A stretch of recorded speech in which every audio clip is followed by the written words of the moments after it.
Hey guys, I'm going to actually continue on with from yesterday's video.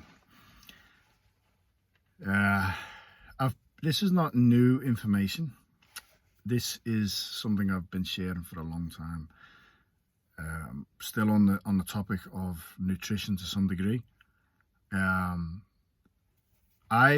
when I was I've done raw vegan. Even when I was raw vegan and things like this, I encouraged conscious living and conscious eating more than what you're eating. Okay. I don't think people should be attached to the label, okay, to a label of a diet, like whether it's vegan, whether it's carnivore, doesn't matter. The more we attach to labels, the more we're attached to samsara. We're identified with fundamentally what we're not. Okay, we're not. So the reason for this video is I made a video on my YouTube channel called, I think it was called like Eating Animal Products. It was basically how to bless your food. But I want to go deeper into that today. No matter what we do, we can make it a service. I attended a presentation years ago with my Buddhist teacher, and she was going through what some of like the Buddhist art is sharing, right? And at one point, there was an image of like a Buddhist or a Bodhisattva, and above them was a Buddha or a deity, right? So a practice in Buddhism is hold a vision of your teacher, a Shifu, which is a spiritual master, a Buddha, and see their light fundamentally purifying you all day. Okay, so you chant a mantra never leaves the lips, and you see their wisdom and their light purifying you. So it's like having a shower. Okay, when we have a shower, we clean the dirt off outside of our body. When we do spiritual practice, we allow light fundamentally and high frequency and things like this to purify our body.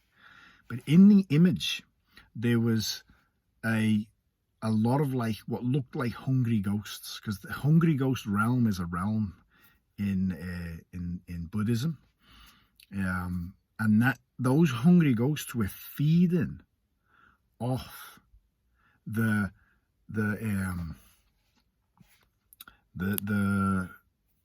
waste, the spiritual waste that was being detoxified from the body from whatever deity was above us, or whether it was the divine or whatever universal light, whatever you want to use. Okay, what that's purifying spiritually, energetically, was feeding beings.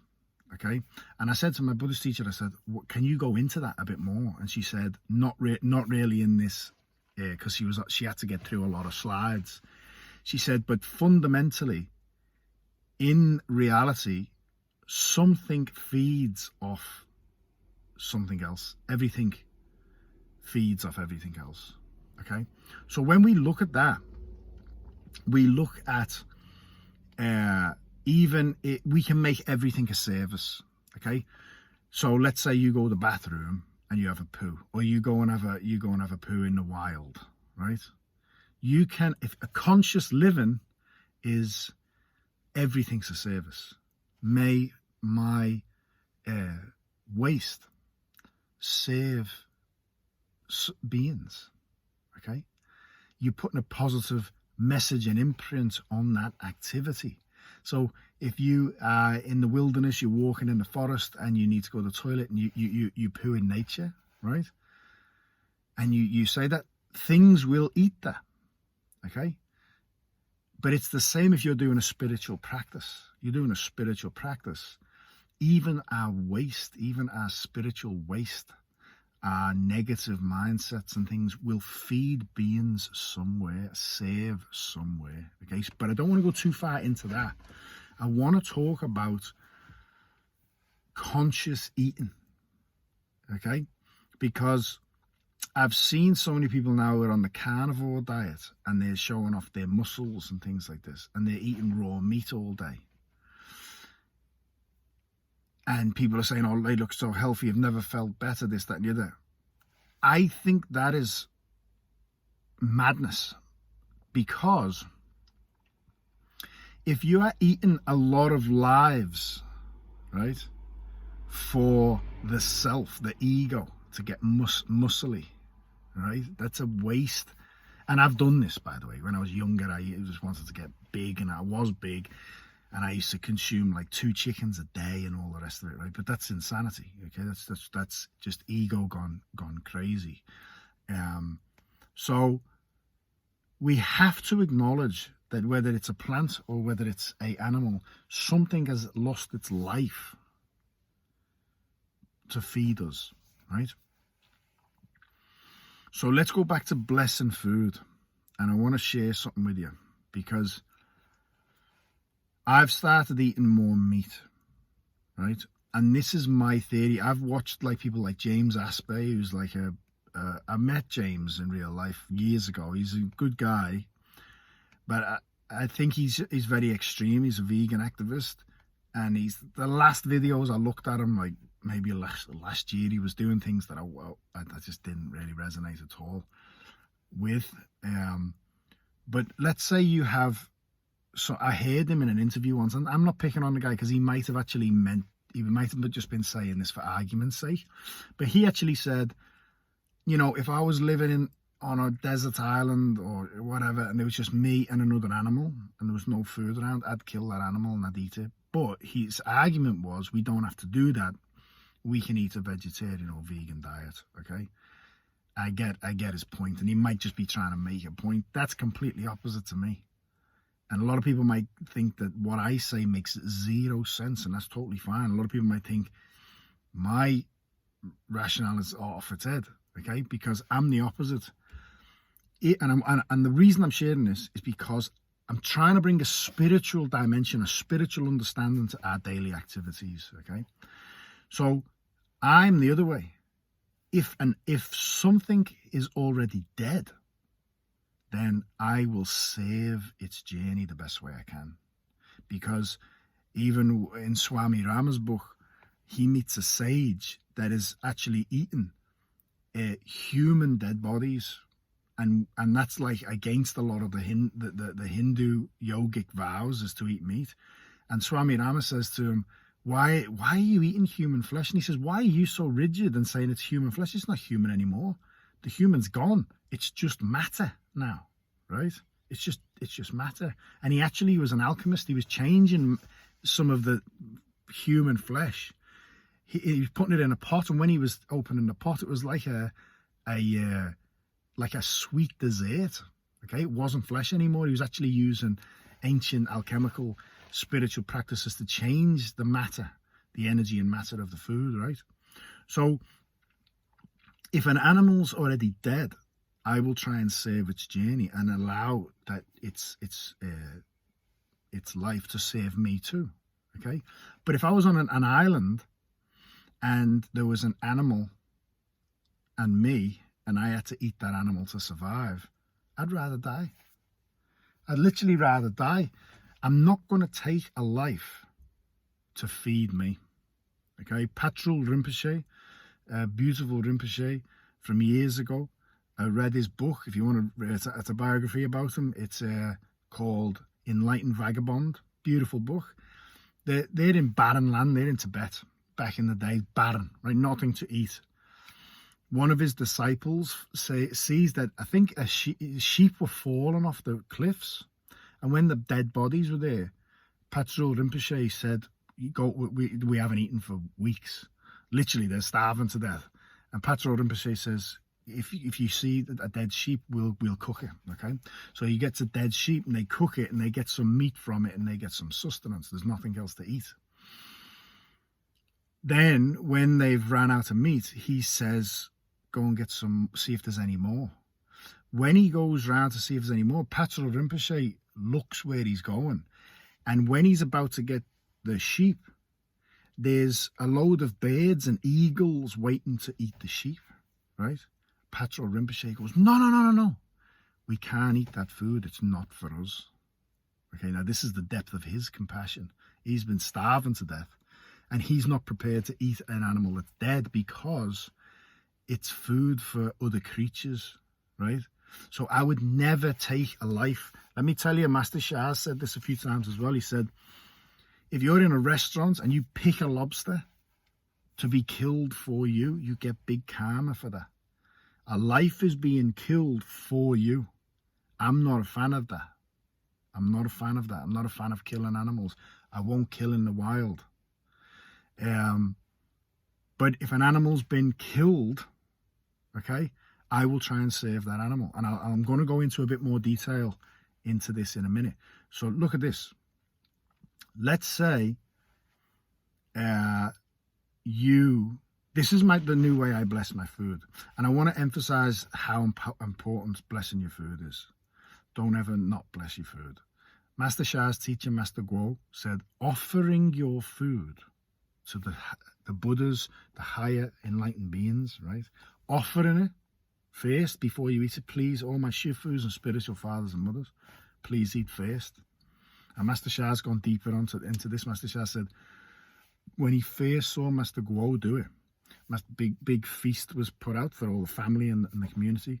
He said Master Guo sat cross-legged and sat there by the food like this. Master Shah said, Baba, what are you doing? And he said, basically told him what was going on. But he said, the saints and higher beings, when they're around a spiritual master, because every spiritual master that's serving nature, the divine and Tao, will have many sages supporting them. Okay, their lineages are always with them. They offer the food first to them. They get blessed. Okay, it's an acknowledgement of the soul world. You always stay in communication with the soul world, build a relationship with the soul world, your spiritual fathers and mothers. Master Shah said they don't eat the food. They say, no, thank you. But they bless you and they bless the food, right? So what I do now is, I'm going to share one more story, but just to emphasize this, and I've shared this before. Buddha, when he was traveling with his Sangha, right, with all his disciples and his community, like many Buddhas, they went to I think it was a temple, or they went to a part of India, and they were served food there, right? The next day, everybody who was in the temple, they all said, they were all up all night. They could hear moaning and groaning, like from ghosts. The next day, they managed to ask the Buddha, what was the sound of those ghosts? The Buddha said, those sounds were all your ancestors that are in lower realms, right? And all the souls around here, like the hungry ghost realm, they were begging and moaning and groaning because when you offered food to the Buddha, to a Buddha and to the Sangha, you didn't share the virtue with them. Okay? So what in Buddhism they say, when you offer food to a Buddha, the virtue you get, Master Guo would not have said it's more important than meditation if he wasn't serious. The virtue given, the merit given from offering food to a fully enlightened being. What Buddhist practitioners do is they offer their food to the Buddha, and any merit they get, they share with their ancestors in the lower realms, okay, to try and help their ancestral line come out, right? So what do? When I get food, whether it's a vegetarian dish, a vegan dish, whether there's meat on my plate, I say, dear, I invoke, dear my teacher, divine and Tao, my shifus, and Yuanling. Yuanling is all enlightened souls. I offer this food, please eat first. This is all silently in my heart. And I see this, okay? It's like I can almost visualize this without the words rolling out. I say, any merit that I have for this meal, not for offering it. There's people who can't eat in the world. There's people starving to death in the world. I have got a meal in front of me. There's merit for that, okay? So dear, the merit of me having this food, I share that merit with all sentient beings to help move in the direction of Wanling Runke. Wanling Runke is all souls join as one, meld with the Tao. Okay? So this is me offering my food as a service. Then I say, any virtue I get from offering my food to all the Buddhas and the Bodhisattvas, my teacher, the divine Tao, all the spiritual beings, which is a lot of virtue according to the scriptures, according to the highest enlightened masters. I say that virtue, may I share that virtue with my teacher, my parents, okay, my son, and the soul of the food. Okay, so let's say I've got an animal product on my plate. The soul of that has left the meat, and it could still be in samsara, and it may have even reincarnated again as another, like, chicken or something. By me doing that simple practice, that soul is getting blessed beyond belief. It might be its last lifetime as a chicken or whatever it is. It may literally get pulled out of samsara. Next time it's incarnated, it may be reincarnated as a human that finds its spiritual path. Okay? Now look at this. And then I sing Love, Peace, Harmony. They're all souls interconnected with this food. The whole interconnected of this food. The people who killed it, the people who farmed it, the people who this, the people who transported it, whatever. Everything interconnected with this meal. Please turn your Love, Peace, Harmony treasures on. Chant Love, Peace, Harmony with me. I invite you to chant Love, Peace, Harmony with me. I love my heart and soul. I love all humanity. I'll chant a Da Beijo. I'll chant a mantra. Okay? Then I'll eat my dinner in gratitude. You've also just changed the message of your food, right? You've literally changed the structure of the soul, heart, mind, energy, and matter. The soul, energy, and matter of your food. You put a different energetic imprint on it, right? You've saved the food in ways you can't imagine. Now look at this. This is what I've been thinking lately. Because on a spiritual level, right? Let's say you are a spiritual being, meaning that you understand this wisdom and it resonates with you. And from now on, you're going to bless your food, right? This way. On a spiritual level, every time you walk past certain foods, the food would almost want you to eat the meat. The soul would almost want you to eat that meat that was its life. It's not there anymore, so it can be blessed. So it can be blessed in that way. Remember, two-dimensional being can't fathom the third dimension. Doesn't have a clue what the third dimension is. Third dimension can't fathom the fourth dimension. The fourth dimension. But as we go up, things get easier, simpler. Okay, 2 dimensions on a piece of paper can only go up, down, side to side. Third dimension sees the 2 dimensions. If you're on a battlefield, whoever gets the higher ground sees everything. If you're lost in the woods, you climb a massive tree. I know where I am, and the beach is over there and over there. Fourth dimension, see more. So the soul world might say, please eat that meat that was my body, please, so I can get blessed out of samsara, out of this karmic cycle. Now, the mind will justify anything, so I'm not just trying to justify eating meat here, because we also live in a desire and suffering realm. The 4 noble truths that the Buddha shared was, the first one was the suffering. We put suffering on everything. That a chair exists as a chair, and it serves selflessly, and that's okay. But we can say, I love that chair. It's my favorite chair. Straight away, you've put suffering on it because you've got an attachment to it, and if it breaks, you're sad. So we put suffering. There's suffering everywhere. If I get a t-shirt, whether I pay $100 for a t-shirt or I get a $5 t-shirt from Kmart, the conditions that the people go through to make these clothes is terrible. I'm recording this on my iPhone. In China, they put nets around the iPhone factory to stop people jumping off the roof. Someone could have died, killed themselves to make the phone that I'm on right now. Living consciously, we can bless that as well. Okay? If you're eating a vegan diet or a vegetarian diet, I guarantee there has been hundreds of thousands of lives killed, whether it's insects with pesticides, whether it's what they call pests that like moles in the ground, or little birds or squirrels and things like this. There's suffering everywhere in this realm. This is a suffering realm. The best thing we can do is bring consciousness and awareness to this reality and everything that we do. Okay, so let me just go another step further. Right? Let's say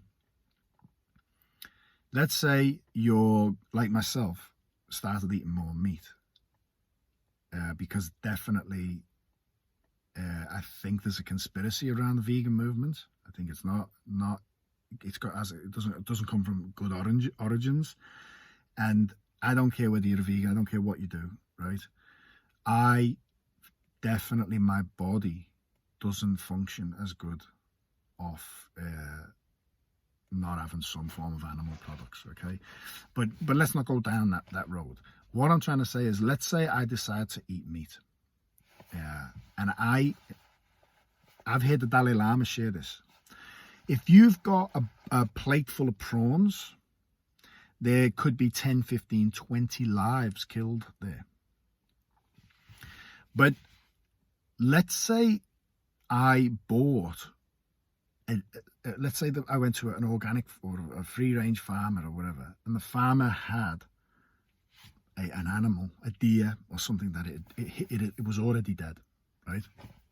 And I know there's the argument of, well, you're keeping them in business, all these vegetarians and vegans and all that. I get it, but I'm not looking at it like that.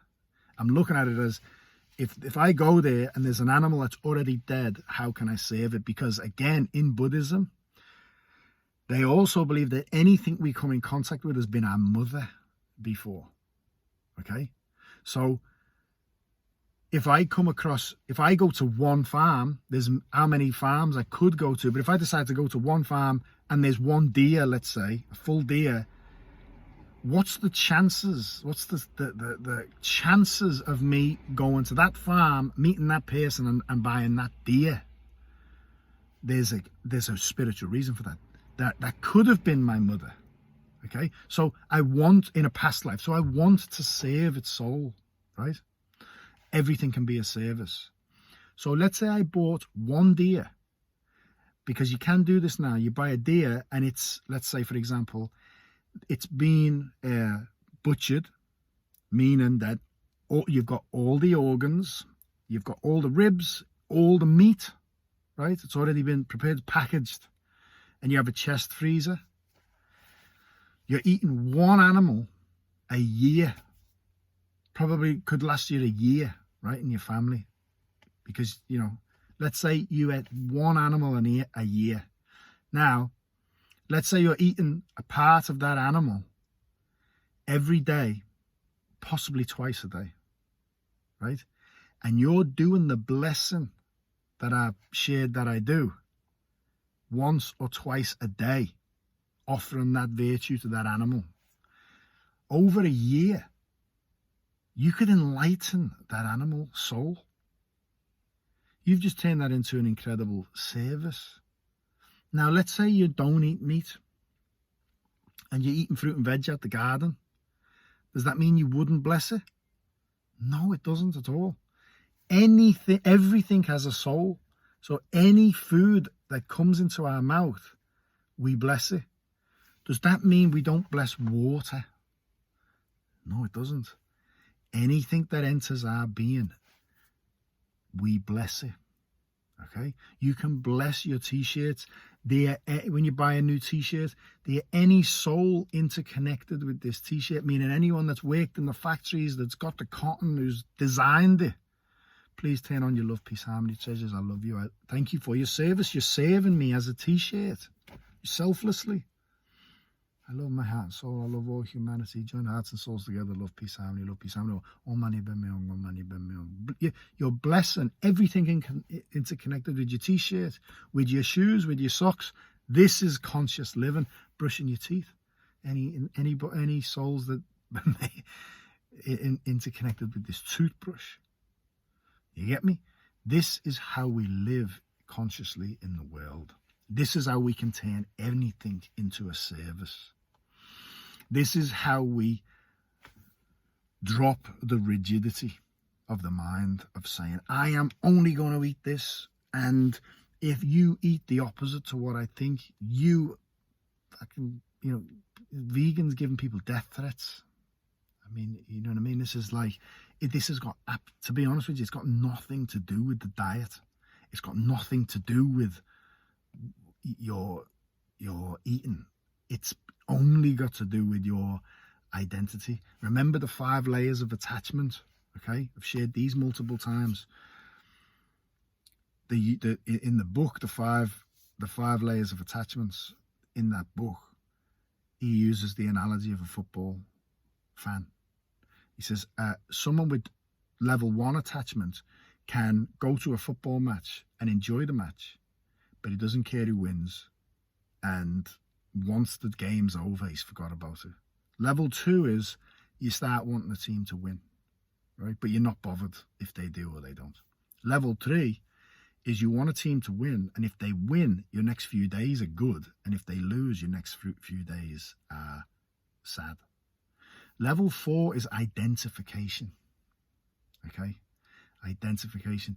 What that means is if you're in a bar and somebody says to somebody else, your team is rubbish, you take it as a personal attack. Hey, you cheeky bugger, you just said blah, blah, blah, right? It's like they're attacking you. It's got nothing to do with you. Level 5 is fanaticism. You'll die for your team, or you'll kill for your team. People have done that too. So we have to acknowledge where we are. Where are you if you're a carnivore? If you're a vegan, you've got these labels. Where are you on that scale? If you hear me talk about eating animal products and you're a vegan and you get triggered, right? Well, where are you? Because I'm not picking on you at all. I don't care what anybody does, but you're identifying and taking it personal. Okay, so we have to drop all this. When we drop all this, if you're eating food and it's vegetarian diet, which is totally fine. I've been a vegetarian for years and years.